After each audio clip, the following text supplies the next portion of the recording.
Un tremendo huracán provocó la evacuación del archipiélago de Outer Banks, en Carolina del Norte. Varios de los evacuados eran sospechosos en una investigación por asesinato, y la policía tenía que encontrar algún modo de hacerlos volver.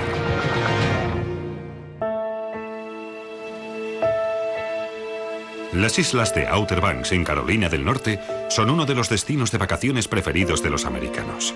Casi 7 millones de personas visitan estas playas cada año. Las playas son muy bonitas, hay muchos restaurantes buenos. Es un sitio muy orientado a las familias. En 1993, Janet Ciclari llegó a Nags Head, Carolina del Norte, para pasar una semana de vacaciones junto con su hermano Robert y varios amigos. Janet tenía 35 años y había roto hacía poco con su novio. Janet había mantenido una relación de 10 años con alguien, pero para ella nunca estaba nada bien del todo. Tenía que ser perfecto y nunca encontró al señor perfecto que andaba buscando. En su última noche en esa localidad, Janet fue a cenar con sus 2 amigas. Después acudieron a un club nocturno cercano.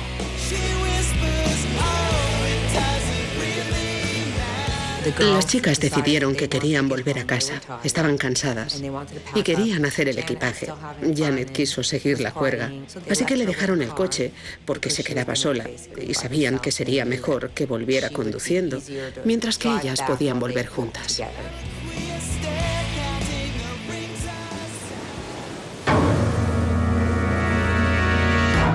Al amanecer del día siguiente, un obrero del alcantarillado encontró el cuerpo de Janet en la playa, a solo 10 metros de la fachada de su hotel. Solo llevaba un top de tela vaquero y nada por debajo de la cintura, y sujetaba unos shorts de tela vaquera blanca contra la zona del cuello. Un test de violación demostró que Janet había sido agredida sexualmente. Junto al cuerpo de Janet había un par de zapatillas de tenis masculinas del 42,5 con calcetines grises dentro. Era muy raro que se produjera esa violación y asesinato en la playa y que hubiera esas zapatillas a menos de 10 metros del cuerpo. Para mí era un hecho un tanto extraño. Y siempre tuvimos la sospecha de que guardaban relación. Era demasiada coincidencia. La policía decidió no revelar a los medios la causa de la muerte, de modo que si un sospechoso sabía cómo la mataron, solo habría podido enterarse de una manera. Janet había compartido la habitación del hotel con su hermano Robert. Este dijo a la policía que Janet había regresado alrededor de las 2:30 de la madrugada. Robert estaba durmiendo cuando la oyó entrar en la habitación. Según él entró, encendió un cigarrillo, dejó el bolso y dijo algo como: voy a salir a fumarme este cigarrillo, y salió por la puerta. Robert dijo que a duras penas se despertó, pero le pareció que Janet podía estar con amigos. Le pareció oír voces frente a la puerta, algunas susurrando, y pensó que quizá Janet estaba con alguien más. En sus declaraciones nunca lo dejó demasiado claro.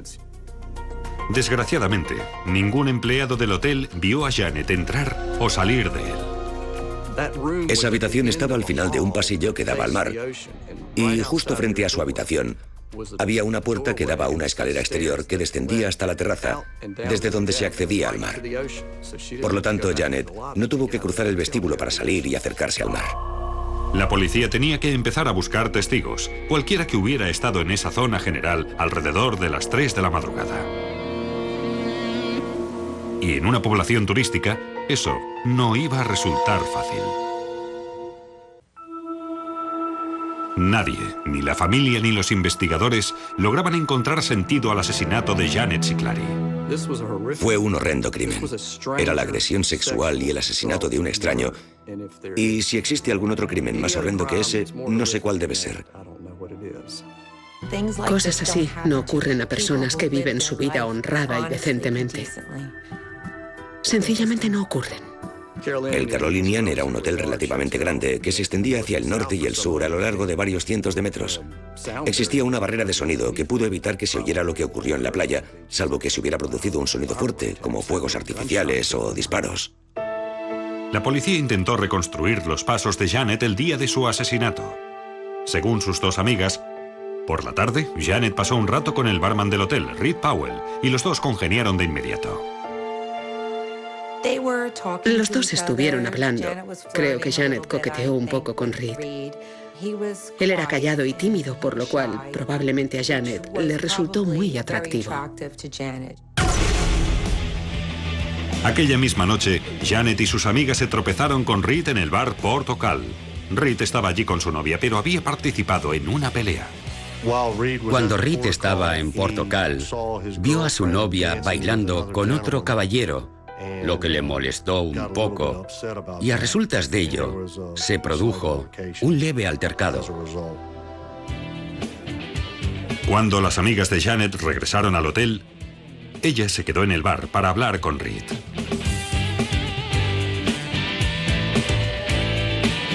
Abandonaron el local a la hora de cierre, aproximadamente las 2 de la madrugada. Él manifestó que iba a tomar un taxi y en ese momento Janet le dijo que no era necesario, que ella lo llevaría en el coche, puesto que tenía que pasar por su casa para regresar al hotel. Al ser interrogado, Reed Powell contó a la policía que cuando Janet le dejó en su casa, él cogió las llaves de su coche y fue en busca de su novia para aclarar las cosas con ella. Su novia era empleada del Carolinian y en el hotel había apartamentos para los empleados. El Carolinian era además el hotel en el que se hospedaba Janet Siclari. Reed fue en el coche hasta el Hotel Carolinian y mientras esperaba a su novia en el aparcamiento, observó cómo Janet llegaba al hotel y entraba en él sola. Reed dijo que no había hablado con Janet en aquel momento. A continuación, vio a su novia que regresaba al hotel. Se enzarzaron en una pelea verbal y él acabó dándole una bofetada. Eso prácticamente puso punto final a la conversación. Su novia entró en su apartamento y él volvió al suyo. Cuando la policía preguntó a Reed qué estuvo haciendo mientras esperaba a su novia, este hizo una impactante revelación. Le había entrado hambre y llevaba consigo un cuchillo de carne y un pedazo de salchichón picante y se sentó en el coche a comer mientras esperaba el regreso de su novia. Ese detalle resultaba valioso y posiblemente incriminatorio. Janet había sido asesinada por apuñalamiento en la playa aquella noche, pero la policía no había facilitado esa información al público.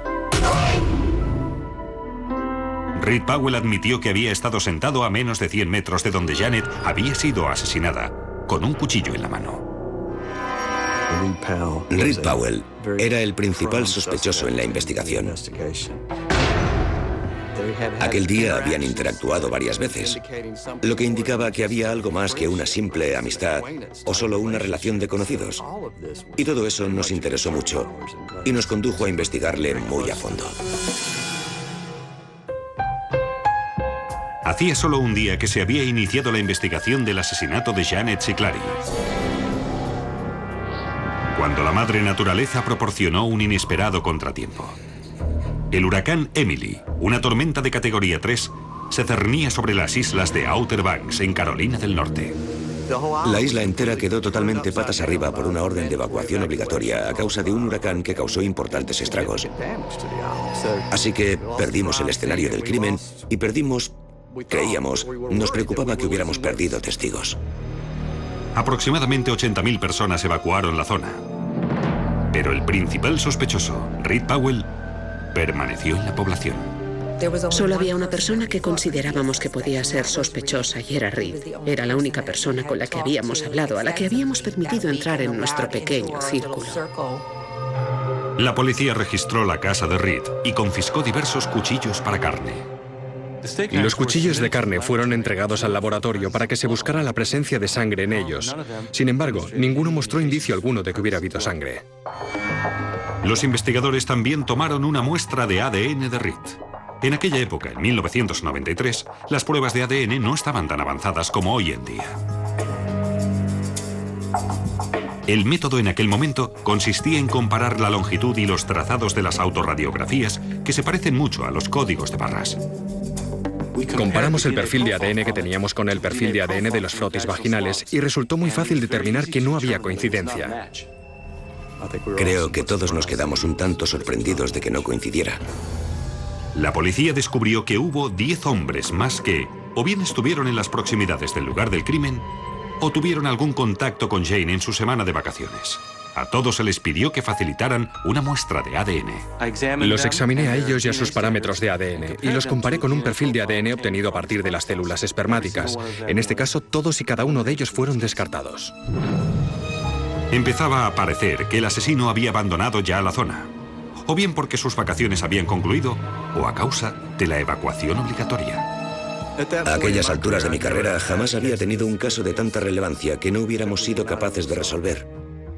Por eso era tremendamente frustrante y tremendamente descorazonador. Los meses se convirtieron en años y el caso quedó aparcado. Naturalmente, se siente mucha frustración cuando intentas sobrellevar algo semejante. Piensas que cuanto más tiempo pase, más posible será que nunca lleguen a encontrar a esa persona. Y lo que haces es tratar de resignarte a ello. Y dices que rezas para que algún día ocurra, pero piensas que después de 5 años no va a ocurrir. Pero durante ese periodo de tiempo, el FBI desarrolló un sistema para que cada estado pudiera acceder a los perfiles de ADN recopilados en los demás estados. En aquella época, no todos los estados reunían muestras de ADN de los delincuentes convictos. Pero para la mayoría de los que lo hacían, el nuevo sistema fue un regalo llovido del cielo. Y llamaron a esa base de datos CODIS, o Sistema Combinado de Índices de ADN. Y en 1997, casi 5 años después del asesinato de Janet Siclari, los funcionarios de Carolina del Norte introdujeron el perfil de ADN del asesino en el sistema CODIS. Y obtuvieron una coincidencia. Lo asombroso fue que coincidía con alguien que vivía a 1 hora de distancia en el mismo estado de Carolina del Norte. Ese fue lo que llamamos nuestra primera pista fría, en un caso de homicidio-asesinato sin resolver, sin sospechoso, y era la primera pista fría que obtenía el Estado. El ADN pertenecía a Thomas Hevin Berry, de 32 años, un pescador comercial y delincuente sexual convicto. Una de las condenas era por una agresión a una niña de 12 años. Berry asegura que es inocente de ese cargo. No tenía 12 años, tenía 14. Tengo el papeleo aquí, pero tenía 13, iba a cumplir 14 o algo así. Pero no. Todo fue de mutuo acuerdo. Ella tenía 12 años. Era una cría. Cuando la policía localizó a Berry, estaba en la cárcel por violación de la libertad condicional. Los investigadores le mostraron fotografías de Janet Siclari y le preguntaron si la había visto alguna vez. Al principio aseguró que no, pero en un interrogatorio posterior dijo que la recordaba vagamente. Tuve que haber mantenido relaciones sexuales con Janet. Quiero decir que es obvio por el ADN, pero tuvo que ser de mutuo acuerdo. Y yo jamás habría matado a nadie. Lo que dijo de que mantuvo relaciones sexuales con Janet de mutuo acuerdo es falso, es mentira. Creo que las pruebas demuestran que lo que tuvo lugar fue una violación y un homicidio. Teníamos entre manos 2 delitos. Uno era una violación y el otro un asesinato. Y aunque considerábamos que las pruebas de ADN eran sólidas para proceder a juzgar a una persona por la violación de Janet Siclari, no eran pruebas concluyentes de un asesinato. Para contar con más pruebas, los investigadores tuvieron que recurrir a las zapatillas halladas cerca del cuerpo de Janet. Y dentro encontraron una enorme sorpresa. El principal sospechoso del asesinato de Janet Siclari era Thomas Hevin Berry. Este admitió que había estado en Nags Head en aquella época, pero aseguró que el contacto que tuvo con Janet fue consensuado. Tuve relaciones sexuales con mucha gente en la playa. No tengo ni idea de si nos conocimos allí y empezamos a caminar y hablar y una cosa llevó a la otra. Eso me ha pasado varias veces en mi vida. De hecho, mi primera mujer y yo nos conocimos así.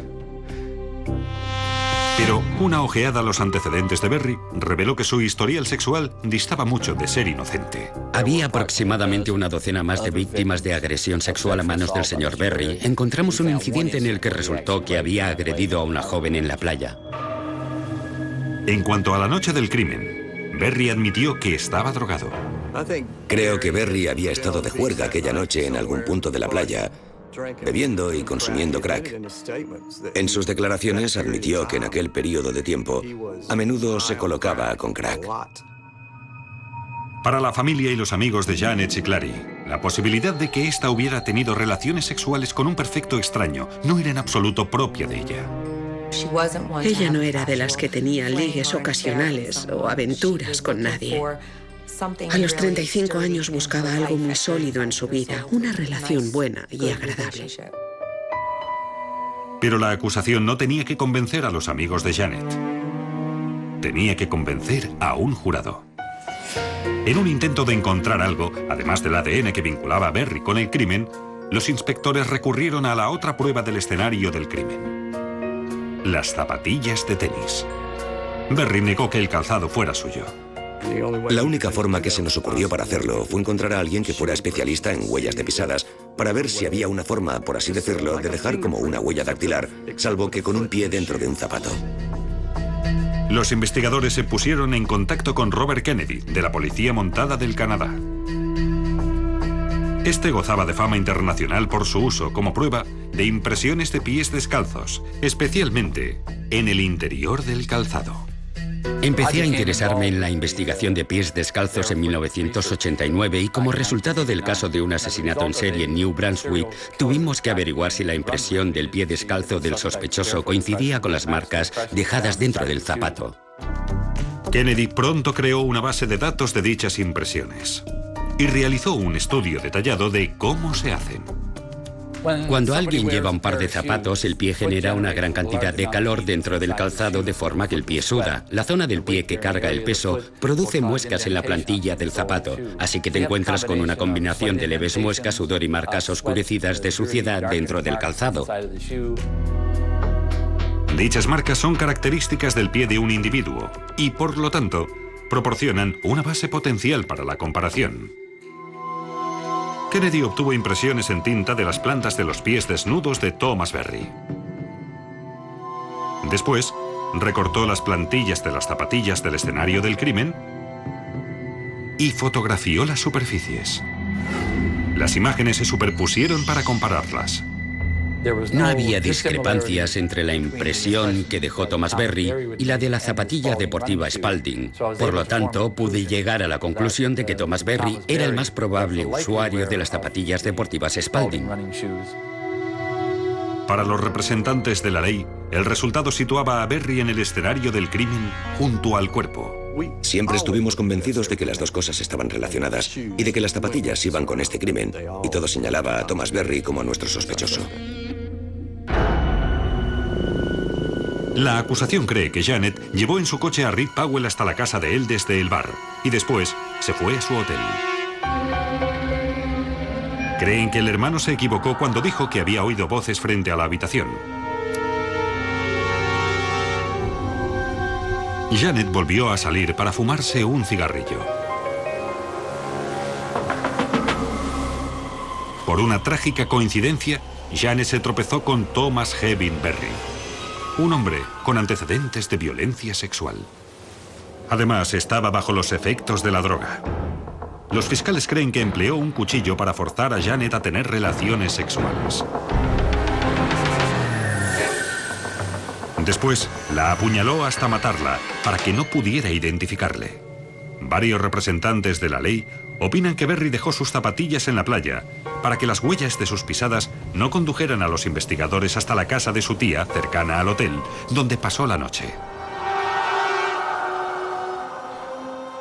Al final, Thomas Jevin Berry fue quien se delató a sí mismo. Si no hubiera violado su libertad condicional, jamás habríamos tenido su muestra a nuestro alcance para analizarla. Durante el juicio por asesinato contra Berry, la acusación tuvo conocimiento de una desafortunada información.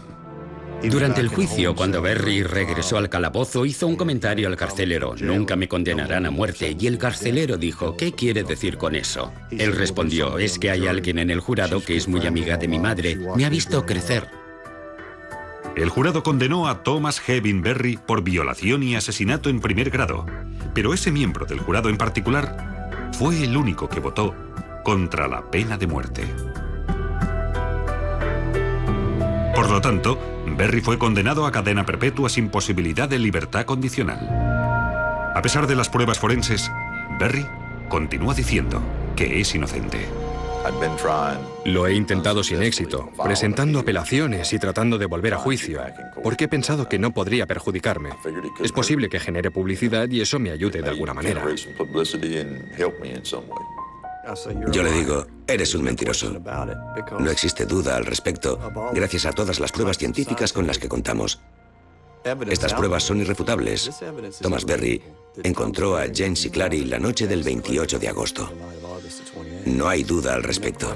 Y nosotros la demostramos más allá de toda duda, y no más allá de toda duda razonable. Y si el señor Berry dice lo contrario, es un mentiroso.